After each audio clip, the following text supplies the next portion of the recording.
पिछले 4 दिनों में एफआईज ने 70,000 से लेके 80,000 करोड़ की नेट बिकवाली कर डाली है, जिसके चलते बाजार पैक ऑफ कार्ड्स की तरह गिर रहा है।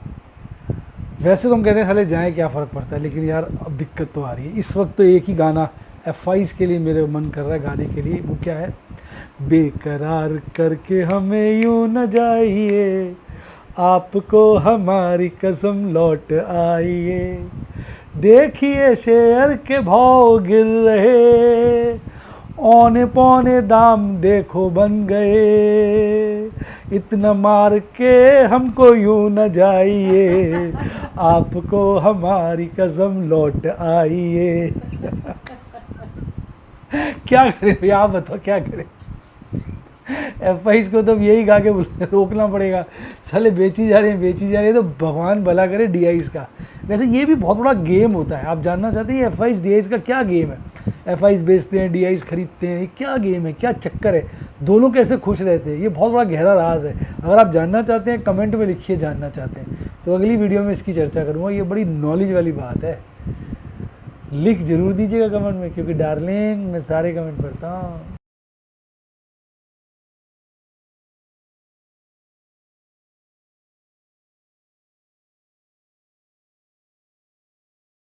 शेयर बाजार में एश्योर्ड या गारंटीड प्रॉफिट की उम्मीद नहीं रखनी चाहिए, या कभी भी किसी भी वक्त कोई भी अनएक्सपेक्टेड इवेंट की वजह से बहुत बड़ा घाटा हो सकता है, जिसके चलते आदमी की सारी पूंजी तबाह हो सकती है और वो फेल भी हो सकता है। शेयर बाजार बहुत ही खतरनाक जगह है, यहाँ एक भूल ही फाइनेंशियल तबाही के लिए काफ़ी है।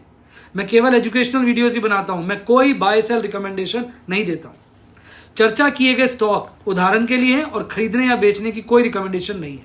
मेरा यह मानना है कि शेयर बाजार में निवेश किसी के कहने पर नहीं करना चाहिए, बल्कि अपने रिस्क एपेटाइट और जानकारी के हिसाब से करना चाहिए। सदा याद रखें, जिसने ली टिप उसकी हुई डिप। शेयर बाजार में निवेश जोखिमों के अधीन है। निवेश करने से पहले सभी संबंधित दस्तावेजों को ध्यान से पढ़ें। हाय गाइस, आपका स्वागत है आपके अपने show MKJ talks for investment in Hindi में। कैसे हैं आप भाई? कट गया जी, कट गया, 25,000 भी कट गया। बाज़ार में 1250 पॉइंट से ज़्यादा की गिरावट आई है। लगभग अगर आप मोटा मोटा ऊपर से देखेंगे तो 5% का नीचे उसने एक बारी को फॉल दिखा दिया। और इसमें मुख्य भूमिका निभाई है एफआईज ने। सारे लगातार माल बेच रहे हैं, आप मतलब देखेंगे ना पागल हो जाएंगे। मतलब इतना माल बेचना, हर सेगमेंट में बेच रहे हैं। मतलब ऐसा क्या हो गया भाई कि तुमने इतना माल बेच दिया? वो तो प्रभु का आशीर्वाद है, प्रभु की कृपा है कि बाज़ार आज 25,000 के ऊपर बंद हुआ है। अगर 25,000 के नीचे बंद होता ना तो और कहते हैं वीकनेस गिरा गई है। 25,000 एक क्रूशियल लेवल था जो बाज़ार ने आज काट दिया, साइकोलॉजिकल लेवल था। देखिए आपको मैं पिछले कुछ दिनों का डिटेल दिखाता हूँ, आप इसको जोड़िए। देखिए ये हो गया 40,000 करोड़, 32 और 8 40,000, और ये हो गया करीबन 38,000, 40 और 38,000 78,000। बाकी ये जो मैंने थोड़े थोड़े छोड़ दिए हैं 69,000 कह लो, 79,000। तो 4 दिन का बता रहा हूँ, इसका 5वें, इससे पहले भी दिन बेचा था उन्होंने नेट, 30 सितंबर से पहले भी बेचा है नेट, देखना जरा। यानी 4 दिन की जो सेल है अगर आप देखेंगे लगभग 80,000 करोड़ की है। 80,000 करोड़ की सेल है 4 दिन। और अगर कैश सेगमेंट में भी आप देखेंगे तो बड़ी भारी सेल है। कैश सेगमेंट में 20 40,000 करोड़ के आसपास की सेल है, 40,000 करोड़ से ज़्यादा की सेल है। और तो डीआईज ने करीबन आप देखिए 30,000 करोड़ का माल प्लस कर दिया, 31-32,000 का, तो बाजार बच गया। ये भी बड़ा भारी इनका नेक्सस है। मतलब बेशर्मी की हद होती है। ऐसा चाइना क्या दे देगा तुमको, चाइना की तरफ भाग रहे हैं, 2-4 दिन भागेंगे साले ठंडे हो जाएंगे उसके बाद। पर वो इस वक्त माल बड़ा बेचा है, इसलिए अब लोग तो बात बड़ी कर रहे हैं। कोई कह रहा है 24,000 आ जाएगा, कोई कुछ कह रहा है, कोई कुछ कह रहा है। इस वक्त मामला तो ख़राब हो गया। 27 सितंबर को तो प्लस था, 27 को प्लस था, चलो उसको छोड़ दो आप। यानी पिछले 4 दिन, यानी इस हफ्ते में 4 दिन थे, इस हफ्ते तो करीबन 80,000 करोड़ की नेट बिकवाली कर गए हैं। तो भैया कोई तो रोको इनको, आवाज़ लगाओ, भैया क्यों जा रहे हो? गाना मैंने जो सुना आपको, बेकरार करके जा रहे हैं हमें तो। अच्छा, आज बाज़ार में देखिए कैंडल को, देखिए कैंडल की भी आज मम्मी पापा हो गई। देखो आज कैंडल ने 50 डेज मूविंग एवरेज के नीचे क्लोजिंग दी है। 50 डेज मूविंग एवरेज के नीचे क्लोजिंग का मतलब होता है कि बाजार शॉर्ट टर्म बेयरिश हो गया है। ये जब तक इसको नहीं काटता ना तब तक सब ठीक था। कल और आज में तो बेड़ा गर्क हो गया। इस वक्त बाजार कितना भी गिर सकता है, कुछ भी कह सकते हो आप। MACD चार्ट पे देखो बेयरिश क्रॉसओवर कितना स्ट्रांग हो गया। RSI देखो 40 के नीचे आने को तड़प रहा है। तो मामला तो देखो यार बड़ा ख़राब हो गया। 5 दिन के अंदर बाजार की मम्मी पापा कर दी। देखो 5 दिन तो हैं, 1 2 3 4 5, 5 में से भी 4 ही कह लो इस हफ्ते के। पिछला हफ्ता तो चलो आसपास ही था। 4 दिन में बाजार की नैया डुबो दी। कितने दिन की तेज़ी बराबर कर दी। इंडेक्स वाइज तो कई दिनों की तेज़ी बराबर की, स्टॉक वाइज तो बैंड बजा देते हैं, दंगा कर देते हैं बिल्कुल ही। तो बाज़ार में इस वक्त कमाल का डर बन गया। और ये देखो फियर आ गया। कल तक तो ग्रीड ही था, आज तो 45 के नीचे आ गया। 50 के नीचे फियर होता है, वो 45 के नीचे आ गया। तो भैया इस वक्त तो मूड मॉल ख़राब है। जीतेगा वही जिसके पास कैश है, जिसके पास कैश नहीं हो गया। अब ये अच्छी बात है, मुझे तो अच्छा ही लग रहा है। थोड़ा डॉलर इंडेक्स इंप्रूव हो गया क्योंकि ज़्यादा गिर गया था ये, क्रूड भी ज़्यादा गिर गया था। ठीक है, थोड़ा मुझे लग रहा है रुपया कमज़ोर हो रहा है, ये नेगेटिव। और 10 ईयर ट्रेजरी यील्ड बढ़ रही है, ये भी नेगेटिव है। वैसे तो चारों ही फैक्टर नेगेटिव हैं, लेकिन मैं 2 को कंसोलेशन मान के चल रहा हूँ। कंसोलेशन की भी ठीक है, इतना तो बियरेबल है। और ये तो बहुत ही गंदा डाटा है। आज भी देखो नेट सेल आई है, तो बहुत ही बुरी हालत है बाज़ार की।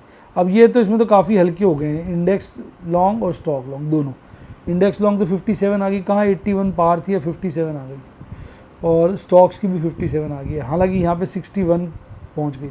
60 से ऊपर मैंने कभी देखा नहीं था, वो भी उन्होंने इच्छा पूरी कर दी थी। सारे इंडाइसिस गिरे हुए थे, 1% के लपेटे में सारा बाजार गिरा हुआ था। और अब इंडिया विक्स जो है काफ़ी इम्प्रूव हो गया, 14 के आसपास आ गया। 20 तक ठीक है, पर सारे इंडेक्स पूरी तरह से मारे हुए हैं। मतलब हर इंडेक्स को लगभग 1% की गिरावट है।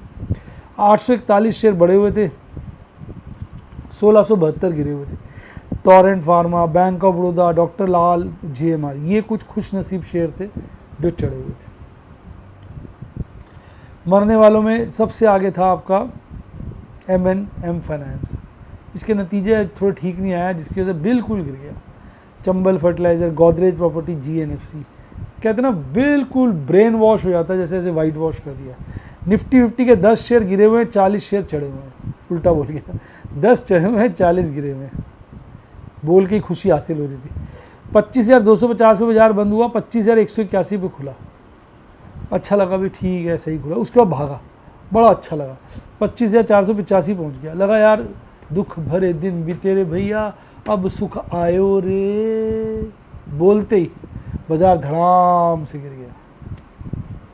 र भी पूरा नहीं बोलने दिया आखिरी का। फिर बॉटम बनाया 25,000 के नीचे, फिर हल्का सा शर्मो शर्मी 25,000 के ऊपर बंद हुआ है।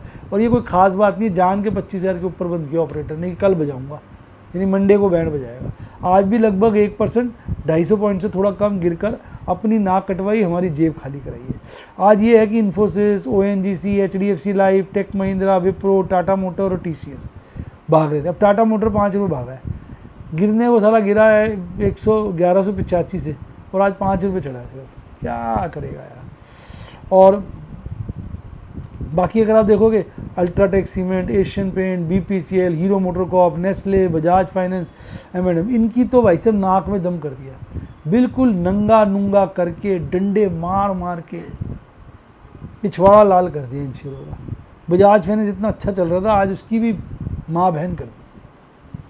अरे आपको कोई सर कैसी भाषा यूज़ करो, क्या दिल में, जब कहते हो दिल में छुपा के प्यार का तूफान ले चले, प्यार का तो नहीं, गिरावट का तूफान ले चले, आज हम अपनी मौत का वाली बात हो गई। शेयर बाजार में लोगों की हालत ये है, ऐसे ऐसे गाने गा रहे हैं, मैं बता नहीं सकता। अब क्या बोले यार, यहाँ थोड़ा सा आज संभाल है। कैसे, कल मैक्सिमम पेन 26,000 पे था, सेकंड हाईएस्ट जो था 25,500 पे था। आज 26,000 पे बहुत बढ़ गया है, और सेकंड हाईएस्ट जो 26,500 पे है, तो थोड़ा सा ऊपर की तरफ ही शिफ्ट माना जाएगा। बाकी यार ज़्यादा इससे कुछ कंक्लूजन मत निकालने की कोशिश मत करो आज, क्योंकि कॉल राइटर ही छाए हुए थे हर जगह। पुट राइटर तो अपने पीछे ही कदम उठा रहे थे, जिसके चलते आप देखोगे PCR और गिर गया, 0.44 हो गया है। तो इसलिए इसमें ऐसा कुछ नहीं है, ये सारा डाटा जो है कॉल राइटर्स डिक्टेट कर रहे हैं। मंथली वाले में देखो एक बड़ा चैलेंज आया, कल तक जो मंथली का था वो 27,000 पे हाईएस्ट था और 26,000 पे सेकंड हाईएस्ट था। 27,000 वाला तो डाटा ही नहीं है, मैडम ने दिया। 26,000 पे हो गया है वो हाईएस्ट, कहता डाटा ही नहीं है 27 पे दिख रहा, पता नहीं क्या हुआ है। और मंथली तो चलो पीसीआर थोड़ा ठीक ठाक है, वीकली पीसीआर तो बिल्कुल ही गिरा दिया है, कहते हैं बुरी तरह ओवरसोल्ड है। हिसाब से तो चढ़ना चाहिए। अब देखो अगले 4 दिन 4 शेयर बढ़े हुए थे, निफ्टी बैंक के 8 गिरे हुए थे। निफ्टी बैंक 51,845 पे बंद हुआ, 51,643 पे खुला, ये तो नीचे खुला, खुलते ही थोड़ा भागा ऊपर, पीक बनाया 52,358 का, इससे ऊपर चला गया। मन को अच्छा लगा, कितनी देर के लिए, क्षण भर के लिए, धड़ाम से ऐसे गिर गया जैसे किसी ने नाड़ा खींच दिया, पजामा खट ऐसे नीचे आ गया। बॉटम बनाया 51,347 का, हल्का सा चढ़ा, शर्मो शर्मी में 51,462 पर, 0.25% गिरकर 400 पॉइंट से हल्के कम की गिरावट के साथ अपनी नाक, अपनी इज्जत लुटवाता हुआ हमारी जेब कटवाता चला गया। Bank of Baroda, PNB, SBI, Axis bank हरे में थे, बाकी सब की बैंड बज रही थी। सबसे ज़्यादा गिरावट बड़े शेयरों में थी आज, एयू स्मॉल फाइनेंस के बाद HDFC bank, ICICI bank, Kotak, तीनों झकास बैंक ज़्यादा गिरे हुए थे। कैंडल में इसकी स्थिति बहुत ख़राब है, बहुत ख़राब है। आरएसआई भी 40 के नीचे आने को बेकरार है। तो भैया सारी कैंडल स्टिक चार्ट पे तो क्या टेक्निकल एनालिसिस की बत्ती लग चुकी है। 50 डेज मूविंग एवरेज टूट गया डिसिसिवली, एमएससीडी पे बड़ा हिस्टोग्राम बन गया लाल सा, आरएसआई तो ऐसे गिर रहा है जैसे पता नहीं क्या हो गया हो। बस थोड़ा सा ये कंसोलेशन है कि भैया 53,000 पे अभी भी मैक्सिमम ओपन इंटरेस्ट टिका हुआ है। कल 53,500 पे सेकंड हाईएस्ट था, आज वो थोड़ा बढ़ के 54 पे चला गया। पर ये सारा गेम ना कॉल राइटर्स का, कॉल राइटिंग दबा के हो रही, जिसके चलते चल रहा है ये। देखिए पीसीआर गिरता जा रहा है, तो ऐसा मत सोचो कि कॉल राइटर कुछ कर रहा है तो वही माना जाएगा। और ये मंथली वाला पीसीआर भी गिर गया, तो निफ्टी बैंक तो मंथली और वीकली दोनों बेसिस पे कमजोर है। और अपन क्या, अपना तो भैया सरकार के मुलाजिम है, घाटा होता है शेयर बेचने पड़ते हैं, पैसा अरेंज करना पड़ता है, शेयर बेचते हैं प्रॉफिट होता है, प्रॉफिट होता है तो टैक्स और बढ़ जाता है। मतलब घाटे में भी कोई टैक्स देता है? अगर आपने ऐसा बंदा कोई देखा जो घाटे में टैक्स देता हो तो देख लो भाई, घाटे में भी टैक्स देना पड़ रहा है। आज 2 स्टॉक स्क्वेयर ऑफ किए, एक ऑप्शन स्क्वेयर ऑफ किया, 6.55 का प्रॉफिट हो गया। 2 एग्रेसिव पुट बेची, 1 एग्रेसिव कॉल बेची, 1 सेफ पुट बेची है। अब हुआ क्या कि वेदांता के 2400 शेयर बेचे, पैसे ही नहीं थे। मदरसन के 2500 शेयर बेचे, पैसे नहीं थे। मदरसन के पड़े थे मेरे पास 8,000, 2500 बेच दिए, 5500 बचे। ये उसकी कॉस्ट थी, इसका डिफरेंस निकाल के 2500 से मल्टीप्लाई कर लो, प्रॉफिट आ जाएगा। अब इसके मेरे पास बचे हैं कितने, 5200 शेयर, इसके भी आज 2400 बेच दिए। इसकी कॉस्ट 341 थी, बेचे मैंने 508 रुपये 76 पैसे के, डिफरेंस निकालो, प्रॉफिट आ जाएगा। एक उसमें नुकसान हुआ, डाली नहीं फोटो उसकी, इसमें तो नहीं आई। हाँ ये रही, मैं देखा नहीं। इसकी जो कॉल मैंने स्क्वायर ऑफ की थी उसमें 31,000 का नुकसान है। तो यही कहना पड़ेगा भी लुट गए।